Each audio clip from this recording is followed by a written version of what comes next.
क्रूस का चिन्ह पिता पुत्र पवित्र आत्मा के नाम पर आमीन। सर्वशक्तिमान महान परमेश्वर पिता, हम आपको धन्यवाद देते हैं, राजाओं के राजा प्रभुओं के प्रभु प्रभु यीशु मसीह, पिछली रात के लिए, आज के पूरे दिन के लिए, शाम रात के लिए। आपके जैसा न तो कोई था, न कोई है, न कोई होगा। आपने हमें सलामत रखा, जीवित सुरक्षित, अचानक मृत्यु से बचा, उसके लिए धन्यवाद प्रभु। आज तक जो भी हमसे मन वचन कर्म से अपना कर्तव्य पूरा ना करने से हमसे पाप गुनाह हुआ हो, उसके लिए हमें क्षमा कीजिए, दया कीजिए, कृपा कीजिए। हमें दंड ना दीजिए, हमारे कर्ज और गुनाह माफ़ कीजिए पिता, ताकि हम सदा आपके कहे अनुसार जीवन जिए, पाप गुनाह से दूर रहें, हमारी सारी चिंताओं को प्रभु हमसे दूर करें। प्रभु प्रार्थना करते हैं हम, मेरे मुख पर पहरा बिठाए, मेरे होठों के द्वार की रखवाली करें पिता। आज का जितना वचन हो 100 गुना हमारे जीवन में फलों को लाए। आज के वचन के अनुसार हम अपने जीवन में वो कार्य कर सकें, ताकि जिस तरह आपने अपने लोगों को हर समय, हर परिस्थिति में, हर एक जगह, हर लड़ाई के क्षेत्र में आपने संभाला बचाया, उसी तरह हमें भी आप संभाल बचाएं। परमेश्वर इस योग बनाइए। सारी बातों को आपके चरणों में रखते हुए प्रार्थना विनती यीशु के नाम पे बाप आपसे मांगता हूँ, सुनिए और दया से ग्रहण कीजिए। आमीन आमीन आमीन। Hallelujah hallelujah. आइए हम प्रभु के वचन में जाएंगे। आज मैं दूसरा इतिहास के ग्रंथ से आप लोग से वचन निकाला, प्रभु ने मुझे दिया आज दोपहर में। तो मैं सोचा कि प्रभु से इसी वचन के द्वारा आप सबसे बात हो जाए, और प्रभु आप लोग से अगर बात करे आज के वचन के द्वारा, तो मैं आशा भी करता हूँ कि सिर्फ वो बात ना करेगा, आपके जीवन में 100 गुना फलों को भी लाएगा, अगर आप उस वचन के अनुसार चल गए। आप अपने जीवन को आज वचन से जोड़िएगा, देखिएगा कि आप कहाँ हैं और वचन आपको कहाँ रखना चाहता है। आमीन। आइए हम प्रभु के वचन में जाएंगे। दूसरे इतिहास का ग्रंथ हम निकालेंगे 15 अध्याय। इसको 2 भाग में मैं डिवाइड करूंगा, आज एक भाग में कल आपको वचन समझाऊंगा। कि जब इज़राइल अपने परमेश्वर के साथ चला तो उनका फ़ायदा, और नहीं चला तो उनका नुकसान। लेकिन जब चला तो उनके प्रतिज्ञाएं, वो सारी बातें मैं पहले भी बताया हूँ, और कुछ बातें इसमें से भी आपको बताऊंगा। तो आज हम देखेंगे 15 अध्याय को। 574 पेज पुराना विधान, 574 पेज पुराना विधान, दूसरा इतिहास अध्याय 15, 1 से लेके आज हम 7 वचन तक देखेंगे, 1 से लेके 7 वचन तक, और कल 8 से लेके हम आगे 15 वचन तक देखेंगे।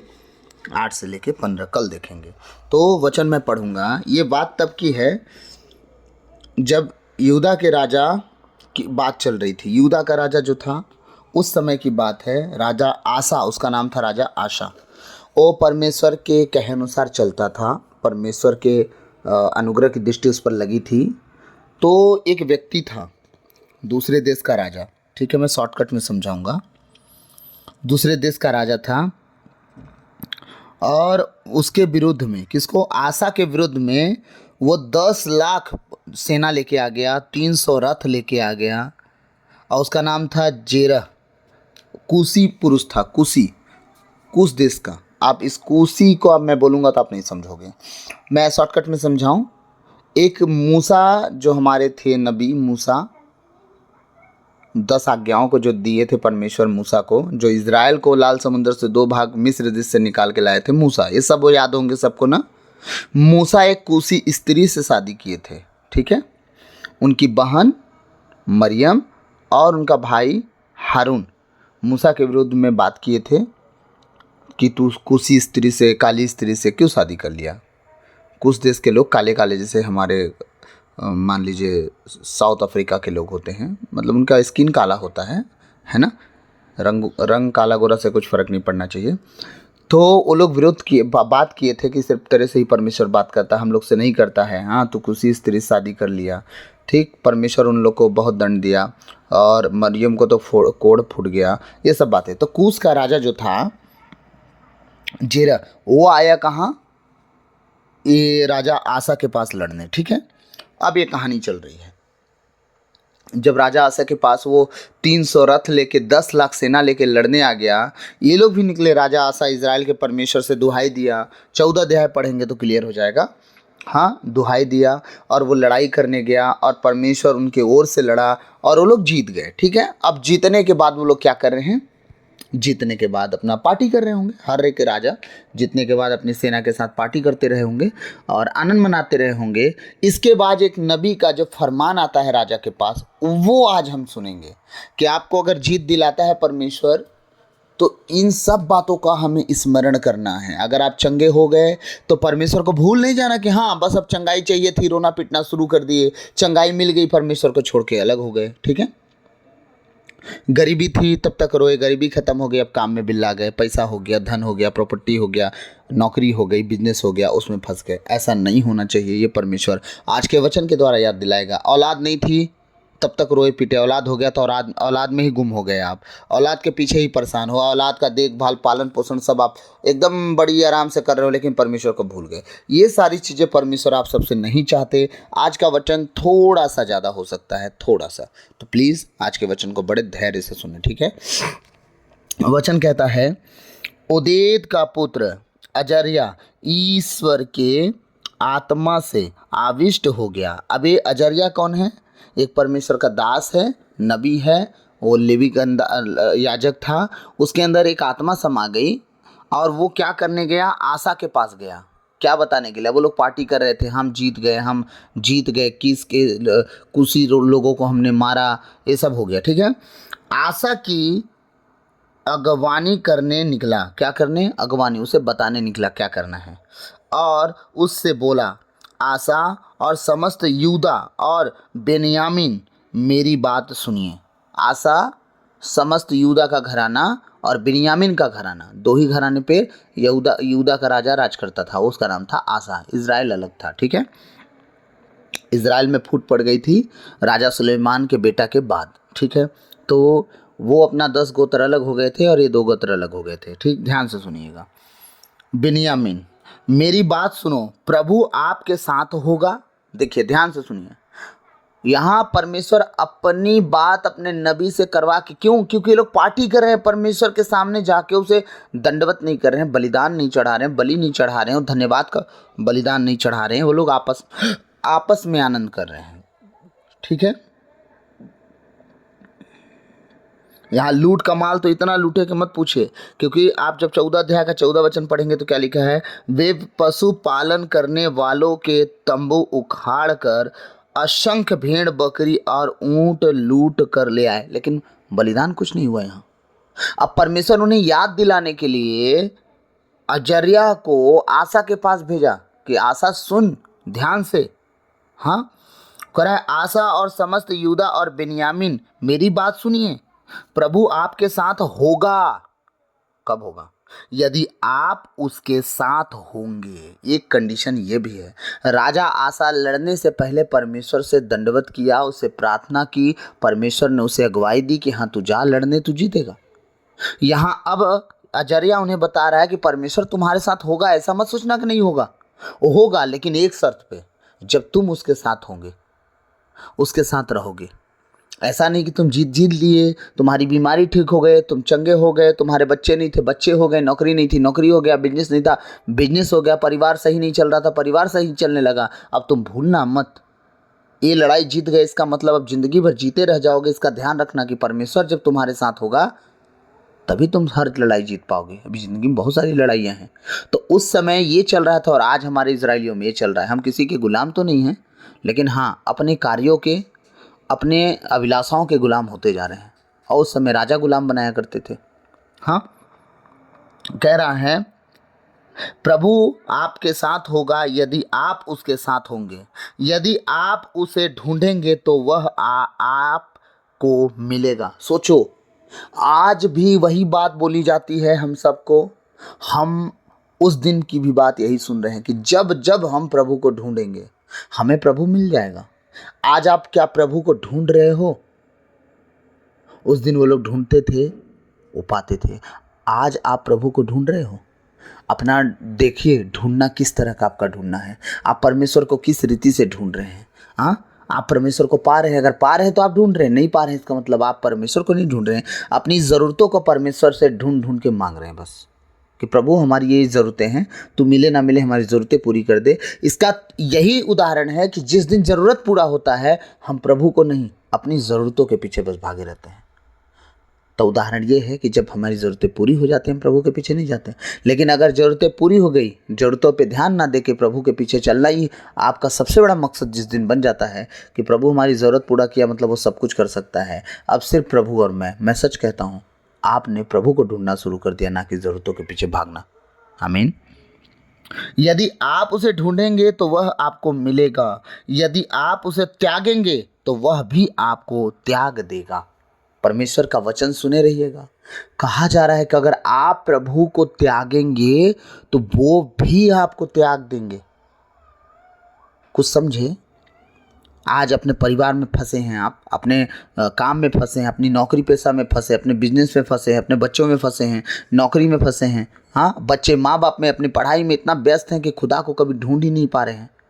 परमेश्वर को जो आप छोड़ के ज़िंदगी में जीते हैं ना, तो परमेश्वर क्या कहते हैं रोमियो के ग्रंथ में, रोमियो की पत्री में, उस पत्र में लिखा क्या है कि तुम संसार के सदृश न बनो, तुम संसार के जैसा न बनो। संसार शैतान की संतान है, उसके जैसा तुम मत बनो। तुम आत्मा की संतान हो तो आत्मा के जैसे बनो। समझिएगा बड़े ध्यान से। अगर तुम उसे त्यागोगे तो वह भी आपको क्या कर देगा? त्याग देगा। आप अगर उसे छोड़ छोड़ के अपनी मर्जी से जीना चाहते हो, ये भी करना वो भी करना है, जब आप थक जाते हो करते करते, कुछ नहीं मिलता, तब प्रभु के पास रोना और पीटना पड़ता है। आपका भला, आपका संसार का वो जो पाप में पिता माता हैं, वो आपको रोने से पहले सब कुछ दे देते हैं। आपका परमेश्वर रुला के कोई चीज़ देता है क्या? लेकिन आप अपनी ज़िंदगी को, अपनी दशा को, परमेश्वर के साथ उस रिश्ते को इस तरह बना के रखें कि बिना रोए आपको मिलता ही नहीं। क्यों पता है? आपको ज़रूरत पड़ता है तब आप आते हैं। आप उसके साथ रिश्ता मेंटेन करते ही नहीं। जिस दिन आप उसके साथ रिश्ता मेंटेन करना शुरू कर दिए, प्रतिदिन उसके सामने आप उपस्थित होना शुरू कर दिए, एक टाइम बना लिए कि मैं इतना टाइम परमेश्वर के साथ बैठूंगी, दुनिया कोई ताकत मुझे हिलाए ना। बस अपने घर के काम को, अपने घर के लोगों को समझाइए और बोलिए कि मैं इतना से इतना टाइम तक मैं परमेश्वर के साथ अकेला रहना चाहता हूँ, अकेली रहना चाहती हूँ, कोई डिस्टर्ब ना करे। और जिसके घर में डिस्टर्बेंस है वो दुआ करे अलग से कि खुदा इस परेशानी को, इस डिस्टर्बेंस को हटाए और आपको समय मिले, ताकि वो आपको ना त्यागे, आपके परिवार को ना त्यागे, आपके घराने को ना त्यागे। इसलिए बहुत समय तक बिना सच्चे ईश्वर के, बिना शिक्षा देने वाले याजकों के और बिना संहिता के रहे हैं। क्या कहा जा रहा है? जब इज़राइल, यूदा का घराना परमेश्वर के साथ नहीं चलता था तो परमेश्वर भी उसे त्याग दिया था। तो बिना किसी नबियों के, बिना किसी शिक्षा के, बिना किसी परमेश्वर की अगुवाई के, अब बिना संहिता के पालन के सब जी रहे थे, बिना चरवाहे की भेड़। आप समझ लीजिए। तो आज भी देख लीजिए, अगर आप परमेश्वर की इच्छा पे नहीं चल रहे हैं, उसकी संगति नहीं कर रहे हैं, चर्च नहीं जा रहे हैं, वचन नहीं ध्यान से पढ़ रहे हैं और अच्छी संगति में नहीं जुड़ रहे हैं। कौन सी संगति? जहाँ आत्मा बसता हो। सोने वाली संगति की बात नहीं कर रहा हूँ। आप वहाँ आना जाना नहीं कर रहे हो तो आज भी बिना चरवाहों की भेड़ हो आप, भटकी हुई। आप भी अपनी मर्जी से जी रहे हो और परमेश्वर आपको छोड़ भी दिया, जी लो भाई जब तक तुम्हें ठीक लगे। को समझ रहे हैं मेरी बात? वे विपत्ति में पड़कर प्रभु इज़राइल के ईश्वर की ओर अभिमुख हुए। ठीक, उन्होंने उसे ढूंढा और वह उन्हें मिला। सोचिए, जब विपत्ति में इज़राइल विपत्ति आती है, इज़राइल को विपत्ति पड़ती है, विपत्ति उसे घेर लेती है। आज हमारे लोगों को, हमारे ईसाई भाई बहनों को जब विपत्ति धर लेती है तब वो परमेश्वर को ढूंढते हैं। उन दिनों में भी ऐसा ही हुआ। जब स्वतंत्र थे, मनमानी खाए पिए, व्यभिचार किए, मूर्ति पूजा किए, असेरा का खूंट ले आए, बाल का पूजा किए, बकरा देवता का पूजा किए, सब किए। लेकिन जब विपत्ति आई तब परमेश्वर को खोज रहे हैं। आज भी हमारे लोगों के साथ यही है। धन दौलत हो गया, सोचते हैं सब हमारे पास हो गया, नौकरी है, बड़ा सा घर है, गाड़ी है, पैसा है, सब ठीक है, सब परिवार के लोग नौकरी में है। खुदा की वो दया है, ब्लेसिंग है। ये मत सोचना कि वो तुम स्वर्ग राज के योग बन गए हो, इतना ब्लेसिंग तुम्हें मिली गई, वो अलग मैटर है, ब्लेसिंग अलग मैटर है। तो आप जब परमेश्वर को नहीं खोज रहे थे तो क्या कहानी हो गया? कहानी सब उल्टा पुल्टा हो गया।